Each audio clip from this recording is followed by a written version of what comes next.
Rich families here in the city are really feeling the sting from the city's property slump, with several selling homes and offices at losses to pay back these loans. I mean, you take a look at some of these deals, and they did come with some pretty steep discounts, right? So you take a look at some of these in the Park, or the Peak, I should say, district. So 4 properties at 46 Plantation Road, but basically were sold at half the price there.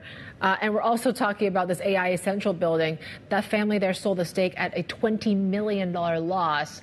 And talk about others, too, basically. Similar story. Yeah, I think the 30th floor at the Bank of America Tower that sold at a loss, of course, from the purchase price of 4 million Hong Kong dollars. I guess let's get to the bottom of this. Is there some consistent thread? Let's bring in Krystal Chia, our Asia investing and real estate reporter, here with us on set to talk us through this. And they need the money. Is that really what underscores this? Yes, well, they need the money because right now these rich families, they are being hammered by high interest rates, because we know that Hong Kong rates follow that of the US Federal Reserve, and also property valuations. So they are basically being cornered by these two factors.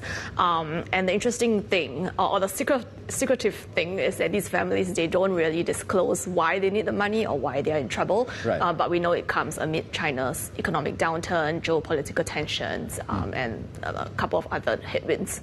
Yeah, if people that have the cash for this, I mean, these probably look like a steal right now. I mean, why would people be buying in this downturn, and who is buying? Yeah, so the people who buy, they are mainly high net worth individuals, and they are cash rich. So meaning they are able to pay the whole transaction in cash, which is good for the sellers.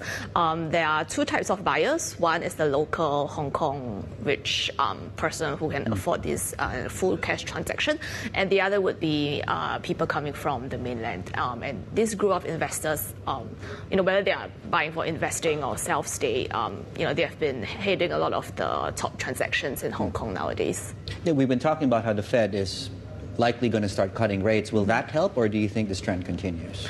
That would help the buyers, because that would mean that the trend of families having to put their properties up for sale at a discount would only amplify in the next next 6 months.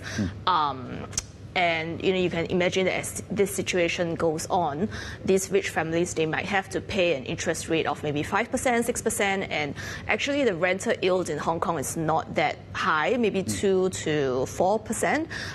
So that would mean that a lot of them will run into cash flow problems, and then they might have to put their property up in the market. And what is the impact of this trend then on the overall property market? Are we just going to talk about a more downturn in prices? Yeah. That's exactly what's going to happen, because once you have more distressed sales, you have lower prices, and people are just not willing to pay as much for these homes, even though they are really iconic and unique luxury homes.